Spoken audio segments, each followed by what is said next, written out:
Hello and welcome to another episode of the Sligo Show with myself, Brendan Tierney.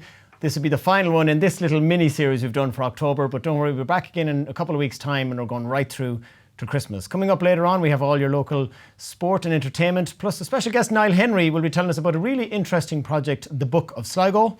And we have lovely music from Fife, Shifra Jordan. You may know her from around the town. She's got a lovely new single out and some great gigs coming up in Whelan's as well. So we'll be hearing and seeing from all those people a little later on. But first, our main guest tonight is a man. He's a coach, a trainer, a motivator, expert in the areas of well-being and lifestyle and self-development and fitness. It's endless. And a famous author nearly locally at this point and beyond. Alan Williams, you're very welcome to the show. Thanks for having me, Brendan. It's great to be here. I don't know about the famous yet, but we'll work on it. Well, it's as famous as you want it to be. You know what I mean? It's all relative.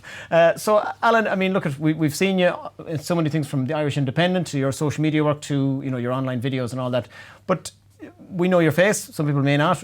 Tell us a little bit more about the background and when young Alan, and where was he and where did you go school-wise? Yeah, I grew up in Bunnaden, which is in South Sligo, little rural area. Very happy upbringing, I suppose. I look at my upbringing now and I have a lot of gratitude for it, I have to say, because from a very young age, I think myself and my brothers and sisters, we were pretty much had a good work ethic instilled in us. And I think that's something that has served me really, really well as I went on in my career. So even right when we were back in school, I grew up on a farm. So I was about to say the work and the farm and the country, that was it, was it? Oh yeah, you have to help out, you do your bit.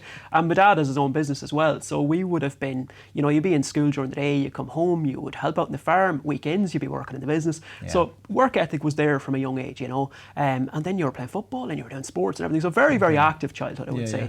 Went to school in Newcastle, which is actually in Mayo. We're pretty much a kilometre from the border. So we won't keep going with the Sligo Show now, you can't. Slightly across the border, but we're Sligo. Secondary school then was in Bannock Abbey. Did my leaving cert in St Tractors in Tubbercurry. I did 1 year there when the schools amalgamated. Oh, I see, okay. Yeah, and then went to IT Sligo later in life. Right. Yourself. Well, there you go, yeah, famous. Many famous past people. Then with sports when you were young, like what, were you into team sports or was it more individual or what was your thing? Yeah, very much team sports would have been my thing growing up, yeah. I was always very active. Like if we weren't at training with the local clubs, we would have been kicking a ball at home in the garden or against the wall or whatever. Very, very active, yeah. And I was always interested in the fitness training side of things. And I suppose when I got into the gym, that went to another level altogether because I was discovering nearly something that was even new again to me, because at that point that lit me up. Like that lit my brain up when I got into the gym. I was like, this is where I belong. And even that was when you were young now, you were still into the gym, or did that kind of come later? No, that was probably later. I was probably about 17, I would say, when I started getting into the gym side of things, yeah. So you said 17, but before that, in one of your intros on your website, it says you described yourself as painfully shy when you were young. I mean, can you give us an example of, kind of how when you, to say painfully is probably a little bit more extreme than I was quite shy. Was there certain situations or certain things you found really difficult? Yeah, I probably just didn't have any confidence in myself. I was very quiet, I was very introverted. I would be the person at times that could be sitting there not speaking in a group of maybe 5-6 people, And I suppose when it came to a head for me was probably when I went to college, because then you're into an environment where you're no longer among your little group of friends. And I just found it difficult because I was never really into the typical college stuff, the partying and the lifestyle and going out at night. And I'd see the lads be going off to the pub in the evening and they'd be like, oh, you coming? And I'd say, no, I'm off to the gym. I got a job working in a gym in the evening. So what I actually found was that brought me out of my shell, finding something that I was so passionate about and that I actually felt like this is where I belong. Okay. And that might not be the case for everybody. It mightn't be the gym. But I think it's important to find that thing that you do enjoy, because if you immerse yourself in that, you meet like-minded people. And I found from there, people coming up to me in the gym asking me for advice, or they'd be saying, why are you doing this or why are you doing that? And you'd start just having great conversations with people. And that started to give me a little bit more confidence in myself, because then I was going, okay, I must be okay at this. If people are asking for help.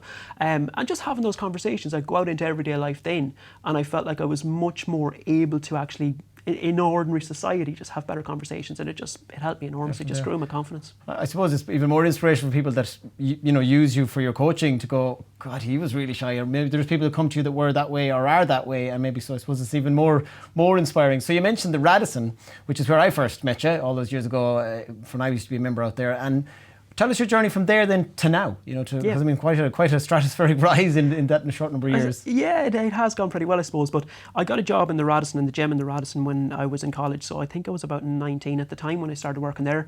I left in 2013 and it got to the stage, I suppose, where I just felt I couldn't go any further, and I'm a very ambitious guy and I felt like I needed to get myself out there and I wanted to help more people and I wanted to impact the world, and I just felt like I needed to do it. I needed to set up my own business.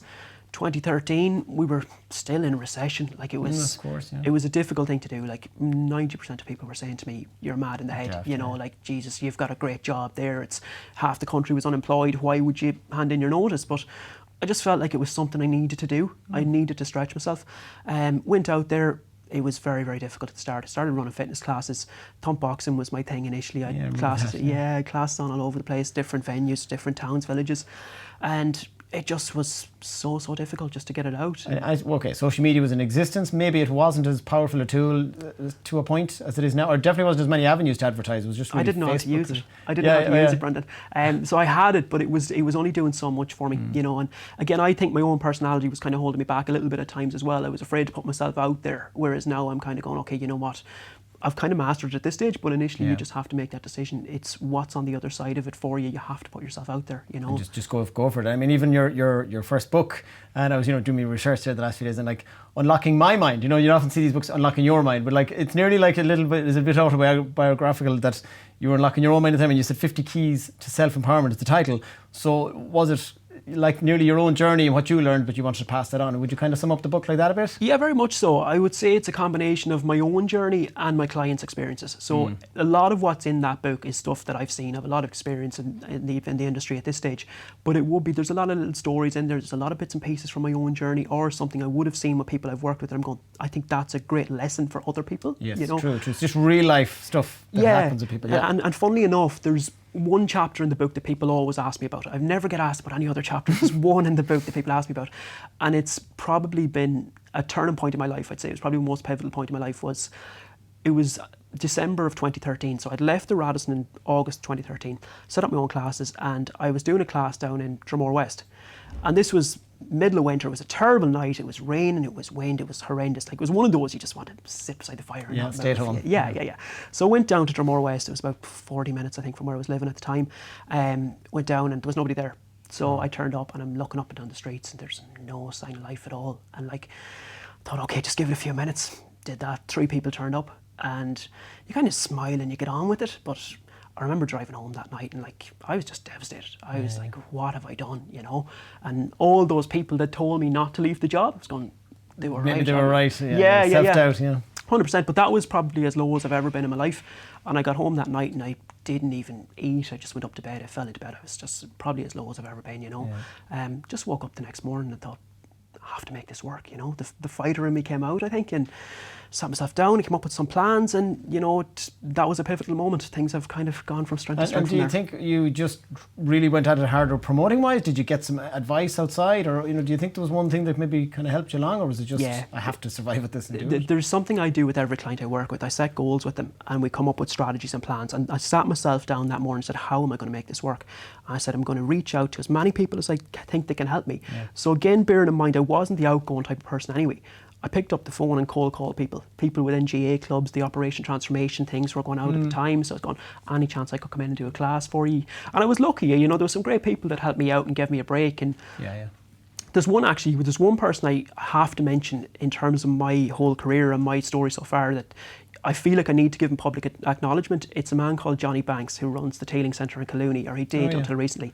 Incredible guy, and what he does for Collooney is just phenomenal. And I didn't know Johnny before 2013, but I have to say he's been one of the most inspirational people, influential people in my life. Like, when I had no faith in myself or confidence in myself, I just always felt like he had it in me, and he'd always encourage me. And even at that point, he said, I'm not going to take any rent money off you for classes until you start getting people in, and just gave me a chance. Just a great human being. Definitely great when you needed, Great human being. And I think one of the most proud moments of my career was when the first book came out and I was able to present him with a signed copy because it meant the world to me, and it was just payback, really.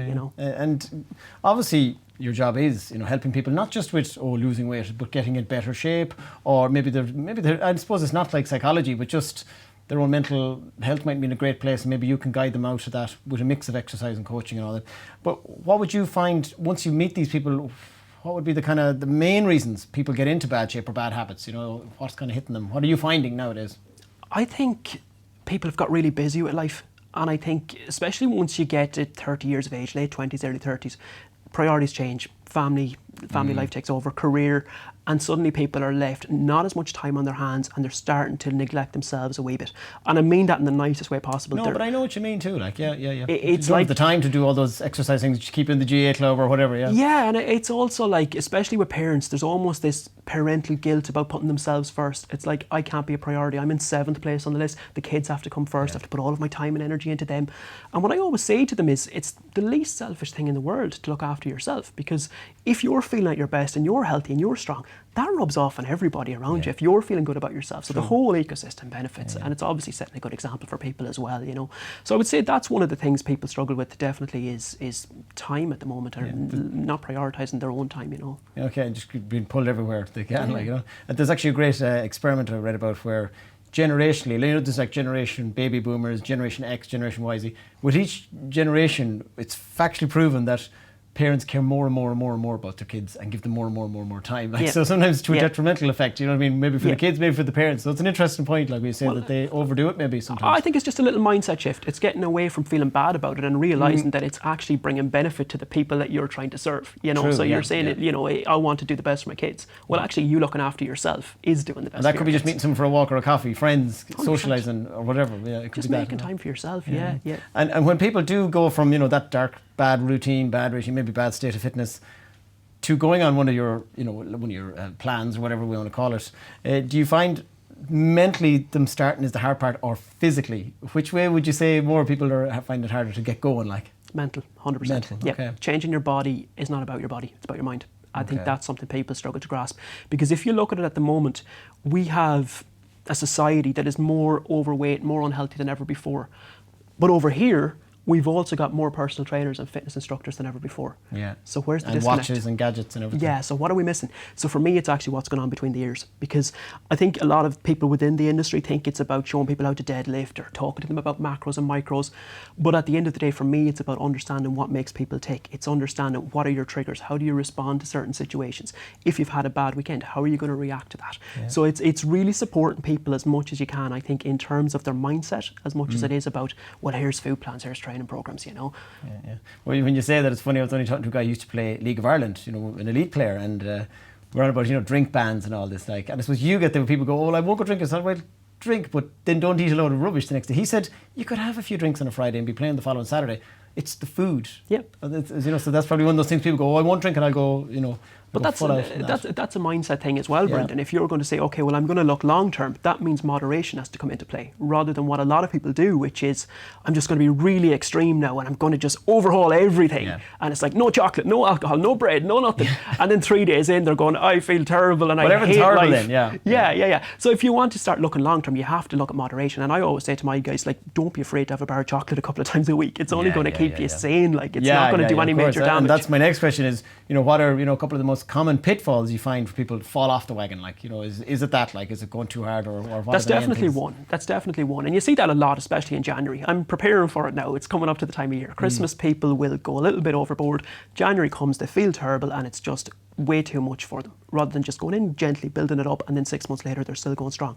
That's one thing. And another thing I would strongly recommend, just for anybody watching that is thinking of starting a weight loss journey, for example, would be know what you're doing and know where you're going. I think most people don't have a plan. It's like, I want to lose weight. That's a vague idea in their head. Yeah. So they'll put on the runners and out they go. No thought given to beyond that. If you have a specific goal in place, so think about it. If I say to somebody, what's the goal? And they say, it's weight loss. I'd say, it's too vague. It doesn't mean anything. Yeah, Whereas another person says to me, well, the goal is to lose 10 pounds by the 30th of November. I go, okay, this is the person that's going to do well, because they're very clear on what they're trying to do. Yeah. So there's optics to manage it and to measure it. And if you get clear on those, you're giving yourself a chance. Whereas I think most people don't know. And like, if you can't define success, you won't create it. Yeah, and again, like, I actually, you know, I did a bit of work with you last year, just during the lockdown, boredom. I didn't need weight loss, but I really changed a lot of eating habits. Yeah. And again, I had a decent diet, but I learned a lot. So I think anyone watching, whether it's yourself or whatever, like, you learn more about things than just, even I learned an awful lot about reading food labels and that. And I know you mentioned that on your website as well. It's like, you know, people haven't a clue how to read them, and they just read one thing, and it's the front of the packet is designed by a marketing person. The back is written with, you know, a food scientist. You know, so 100%. To know that it was very interesting. I really liked that last year. You know, with you sound about so many instructors and coaches and PTs now. Why do you think people nowadays need or use coaches or whatever, more so than just go for a regular run myself? What do you think's the major help for that? Or well, I think what a lot of people are missing is accountability. I think that's what's really missing for a lot of people. They think they'll do it on their own, but then if there's no pressure on them, it's like 2 days later, cakes have been handed around the canteen. Yep, I'll have some of that. Whereas I think if you're being accountable to somebody and there's somebody come back saying, well, how's that going, Mary? Has that worked out? Or, and you're maybe sending on your measurements and whatnot to somebody, there's a little bit of comeback on it. And I think that's where the mind starts to get focused and you start to do an awful lot better. So for me, it's accountability and it's support. I think that's what a lot of people are. And I think it's support too, because some people probably are a bit ashamed maybe, or a bit embarrassed that they're not able to do a certain run, or that they are a certain shape. But they can talk to you probably closer than some family members there. They mightn't have the support nearby at the time. 100%, yeah. 100%. Or they could be after a breakup and they're in a bad space or something. So I suppose there's all these different things going on. Yeah, that's it. But and this is why I say, like, a coach needs to be empathetic. I think a good coach needs to have those conversations with people and just understand what's going on for them. Before I take on any client, I have a conversation with them on the phone where I'm basically getting in depth on what they're actually struggling with. And that's not to make people feel bad. It's so that I can get an understanding of what's going on for them, and then I can support them and help them. So we'll go pretty deep on, okay, there's weight there, but how is it actually impacting your everyday life? And you'll get some breakthroughs. Yeah, and another thing is you might have to refer someone for another person to help with one part, and then you'll go, well, I'll do this element. Absolutely. No, as I said, I can see the whole list of things that you have to watch out for. Was there one particular client that you had that you were just so delighted about or amazed by? They really excelled in what they achieved. I could probably give you 500, but there's one person, I suppose, that always sticks out in my mind, because the thing for me is I'd be very much about the long-term approach. So it's not just about getting people in shape. Like, that's the easy bit. It's staying in shape that most people struggle with. So I'd be very much about long-term. There's a client that I took on, I think it was 2016, 2017. And at that time, she was very overweight. She was 18 or 19 stone. It was impacting her life. Her confidence levels were quite low. But I remember the big thing about her was it was always kind of a case of, I need to sort this out straight away. Like, she'd nearly want it gone by Tuesday. And it didn't go on overnight, So she did sign up with me. And I remember saying to her, I want you averaging out at £1 to £2 a week. And she was kind of going, oh, but that's not enough. I was going, just trust me, you've tried it your way, it didn't work, So over the following 10 months, she lost 5 stone. And if you do the maths on it, it's about £2 a week. As I said, that was 2016, that was. She went on and lost another 2 stone. So today, she's kept all that off. She's 7 stone lighter than she was back when we first started working together. That is life-changing. That's life-changing, huge. But like Brendan, it's not even just about the weight. It's what it does for her. Like, she's just so much more confident in herself and just enthusiastic. And like, she's out now on Sundays getting the kids out for a walk. Just energy as well. Just to do stuff, and have the desire to do it, It's the quality of life. Yeah. So your latest book, it's coming out very soon. We'll talk about that in a moment. But Weight Loss Simplified. So I mean, that sounds like, this is the book for me. It's because that's the hardest part. I mean, like the title is self-explanatory, but how is this book going to help people that obviously fall down so many times with the weight loss? What have you learned, or what's in this book that's the real nugget for people to buy it? This book is different, I think, to anything that's out there, because I've seen a little bit of a gap, and the gap I seen was that people were looking for more and more information, more and more recipes, more and more workouts, following more and more people online, but effectively it was paralysis by analysis. They weren't doing anything because they were getting just overwhelmed and confused. So what I've tried to do with Weight Loss Simplified is put it into the layman's terms and show people this is how you do it. Because a recipe book is not going to change anybody's life. I mean, there are people watching this who have 50 recipe books on the shelves at home. It's not going to change your life. Actually knowing how to do that. So calorie deficit, number one, but how do we create a calorie deficit, and looking at little ways of putting yourself into a deficit. So the book is broken up into 2 sections. The first section is heavily based around mindset, the first half of the book. That would be little stories, again, from my own experience, from clients.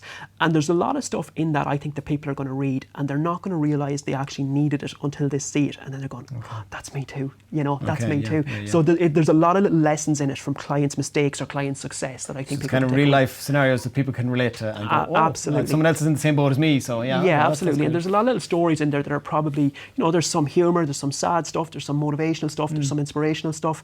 That's the first section of the book. The second section of the book then is the how-to, because that is, again, what a lot of people are going to go straight for. I would say read the first section of the book. It is important.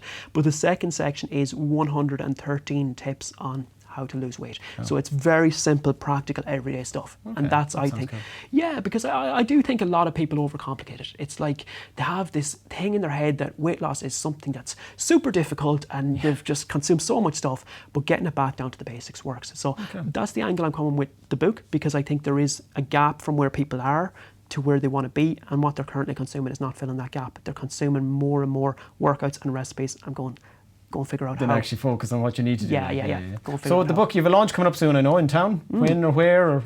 It's in the Radisson Hotel. It is on Thursday the 18th of November at 8 o'clock.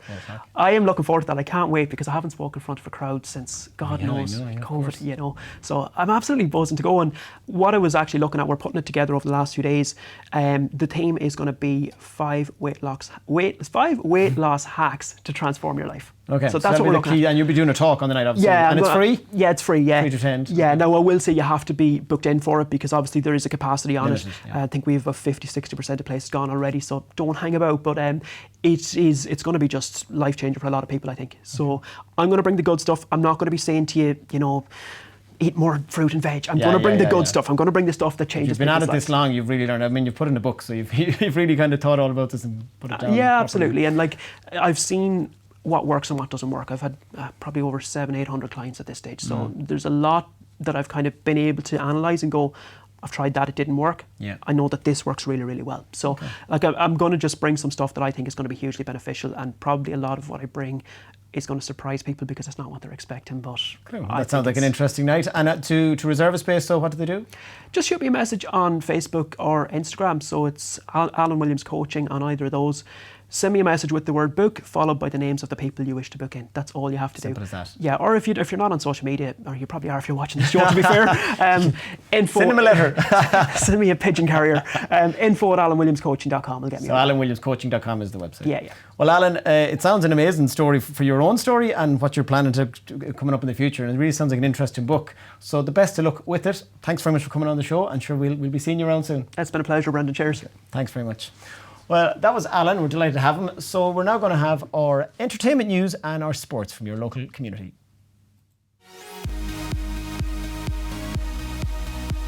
This week on the Sligo Show, your sports segment is brought to you by me, Alana Canan. The Sligo GA football finals were the headliners of the weekend. St Pat's are passing St Michael's in the junior clash, St Fernand's emerging triumphant over St Milosh Gales in the intermediate, and Tourlestrane retaining their title in the senior code for the 6th successive year. That was versus Clara on a scoreline of 2-12 to 7 points. Ladies Gaelic also had a finale on show, the Senior B decider unfolding between Tourlestrane and St Mary's, with the green and gold coming out on the right side of that one once again. There's also a junior final yet to be played out there in the LGFA, but don't fret because you won't be started for GA action just yet, as there's a hurling final between Easky and Navan to come this Sunday at 3 p.m. in Markievicz Park. Sligo All-Stars had no outing this weekend, but their preparations are well underway for their President's Cup game versus Malahide on the same day, while Sligo Rugby Club come to blows with Galway Corinthians on Saturday too. Finally, Sligo Rovers led a 2-0 lead slip against 10-man Finn Harps on Friday last. Johnny Kenny and Niall Moorhan's goals were cancelled out late on by Sean Boyd and Carlo Sullivan. They return to battle this Saturday when they face Drogheda at the showgrounds come 7:45 p.m. That's it from me, Alana Canan, this week. You can find more from me over on hersport.ie, The Final Whistle, and also your local media outlets.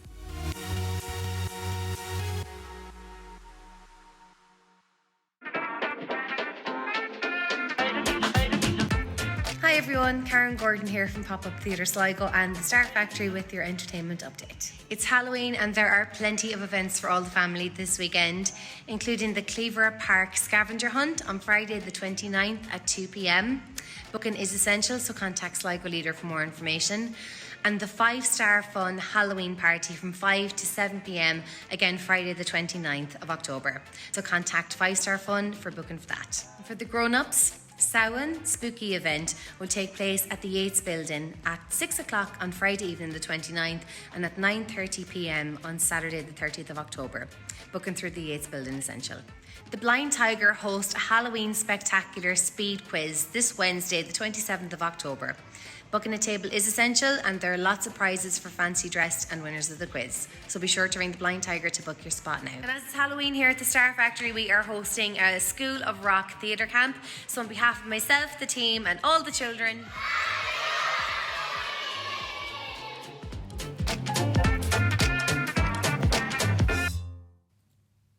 So thanks to our team there with all your entertainment and sports news. So now our next guest is Niall Henry from the Blue Raincoat Theatre, and he's here going to tell us about a fabulous new art project, I suppose, the best to describe it. The Book of Sligo. Yeah. So what is the Book of Sligo? I've seen it around and just very intrigued by it. A couple of years ago, someone came to us and asked us about, this year is the 1500 apparently birthday of Colm Kill.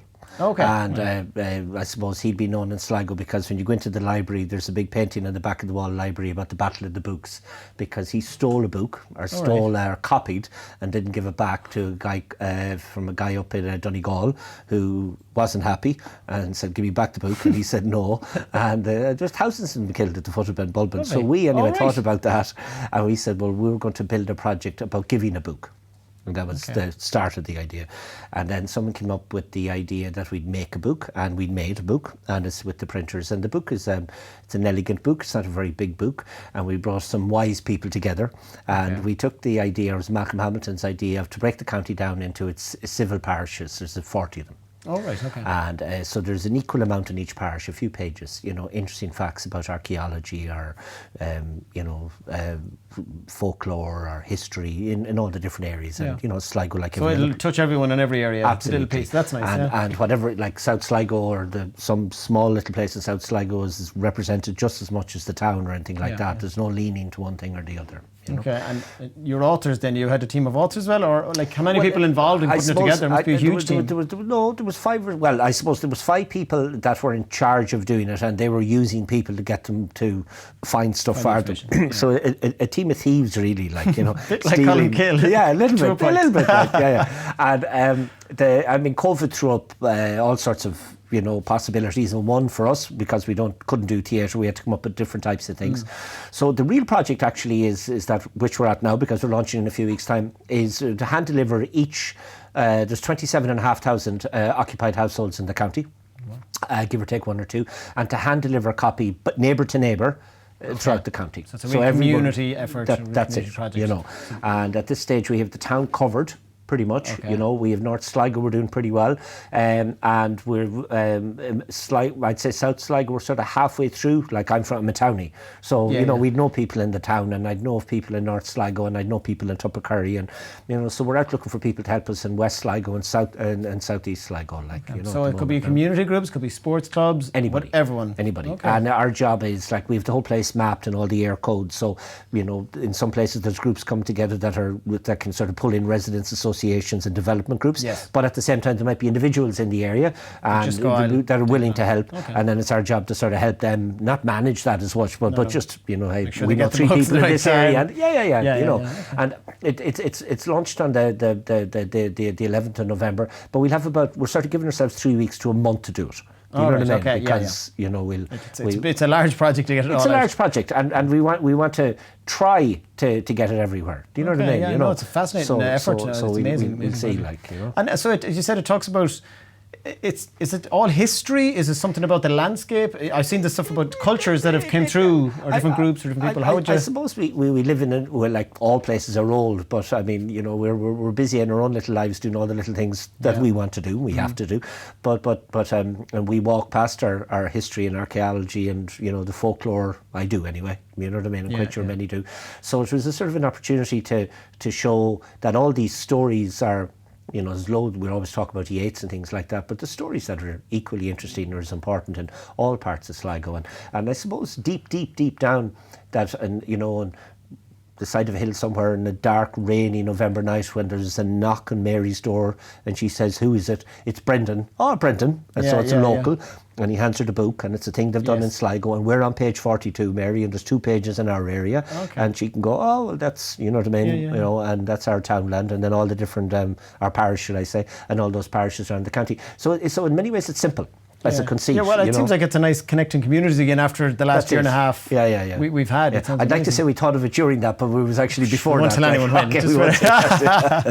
So again, the book is the first part of is it a series of projects to kind of celebrate some of this history. Would I be right in saying that? No, more events to come up? I suppose Blue Raincoat are a theatre company, but we've done all sorts of different things. We run Tread Softly, so we do loads of outdoor stuff and collaborative stuff. And we've done we ran the Armistice Day project a couple of years ago. Yes, fabulous. So we've done things like that, every few years. Okay, so this is a standalone. The book it's on. It's not linked to a standalone. future. That's it. Okay. Like if we get this 27,000 books, you'd be more than happy. I suppose happy. it probably might wake up some communities going, I didn't know this piece of history in art. So who knows what creative or artistic events it might create. And I know this sounds really silly, but I spent ages this evening with someone bringing me through which townland is which area, and I've been living in the place unfortunately nearly 60 years, and you're going, wow, really, is that what that is? Okay, so at a very simple level, it's that, you know what I mean? And I think there is mountains of history everywhere. I didn't even know about that battle in Culligan. I never knew. So there's one thing. I'm sure was there anything you found particularly interesting that you hadn't known before from doing the book? I suppose I wouldn't have been involved. I wouldn't be smart enough to be involved in the book. I was at the thing, making sure it was done on time, which I failed to do, but we got it done just about on time. And I'd sort of be managing, and I'd spend a bit of time thinking it's going well, and then getting a bit frightened that God, will we get the people? And I haven't quite got to the bit where I'm actually any of the bits. There's loads of things that are interesting. I know. It sounds an amazing book. So I'm looking forward to reading it. So it'd be nice to find something that would include all parts of Sligo. And I think that happens a lot. There's kind of maybe certain areas get more of the limelight than others. There's wonderful areas all over. That's it. And it sounds interesting. I didn't even know myself. And so just to remind people where they go now to register or to help. If you want to help out, if you're part of a group or as an individual and you want to deliver in your community, the book is Sligo.com. Is easy enough. Is the easy one to remember. Our contact us at Blue Raincoat, but the book is Sligo.com, and that's a sort of email we set up to gather volunteers. Yes, okay, and I've seen it in the papers as well. So there's plenty of media put out there for people to find it. Well, very good. Well, it sounds like an amazing project. As I said, I have no problem helping out in our own area, and if we can help with gather more people, we will. Brilliant. Now, before we let you go, obviously, as you said, Blue Raincoat. At the moment, what's life like for you? Have you any new things coming up, or productions? We've been fortunate because we're involved with Tread Softly that do all this outdoor stuff. We had quite a busy year, and we started off the year trying to do a couple of. We've done loads of things, but we were out for depth everywhere. We made a couple of films, but we don't know anything about making films. So we were doing films and plays, and one was good, and one we probably should hide. But you learned. You know what I mean? Yeah. It was the second one that didn't work. It should have been the other way around. And did a lot of things with interesting things with Tread Softly. Bettina Seitz did this sculptural thing out on Oyster Island, and that was filmed, and just sort of interesting ways to do some of the stuff online. We just did a shadow puppet play called Hunting Darwin. Oh yes, I've seen the little penguin on the poster. That was it, yes, okay. But we've sort of, and then there's this, and then we run the Theatre Academy in January, and then we're back into, I think, normal theatre, if you wish. In February, we're doing we're not. We're doing Happy Days by Samuel Beckett, Okay. And you have some workshops coming up as well. This came into my head. So that's movement and vocal. That's it. We have the people come to Sligo and give workshops in voice and movement and dance and bits and pieces like that. We've been running for about 10 years, and and it's open to everybody. I was going to say, is it all ages? Is it all levels? All ages, all levels. Whether you're a community actor, or whether you're a professional actor, and that's usually been the mix. You know what I mean? Okay. Sounds interesting. So it's gone good. Okay, so Blue Raincoat on your website, social media, again, find out all those details. Absolutely, Well, Niall, first we've had a proper chat like this about a big project, so it's lovely to chat to you. Okay. Thanks very much for telling us about that book. Good. As I said, we'll help everyone. The Book of Sligo. .com so people can get their information there. Thanks for coming on, and sure we'll be seeing you about. Thank you, Brendan. Thank you. Well, thanks to Niall and Alan, our guests tonight. Thanks to all our team on the entertainment and sports news. Thanks as always to Mark and Connie here at the Riverside Hotel. Brian there behind the cameras doing all the real hard work. We're going to finish out with a lovely piece of music by a local musician, Shifra Jordan, who goes by the musical name of Thief. So enjoy. This is her latest single. She's got some gigs coming up in Whelan, so make sure and go and check her out. And the song is called Don't Look Down. We'll see you all in a couple of weeks again. We're taking a little break, and we'll be back then from middle of November right through till Christmas with the Sligo Show. Thanks for watching.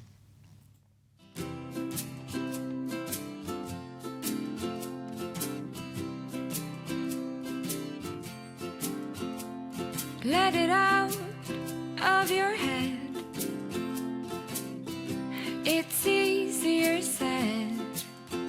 You're a human being, it's attached to a feeling. Only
ground.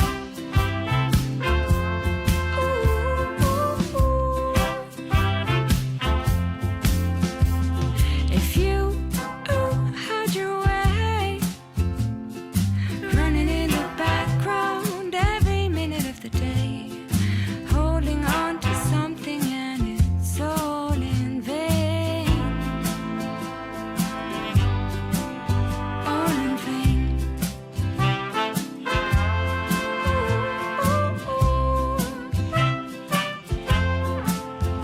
Like those hard knock days when you're living in a haze, haze, haze. Head to the clouds,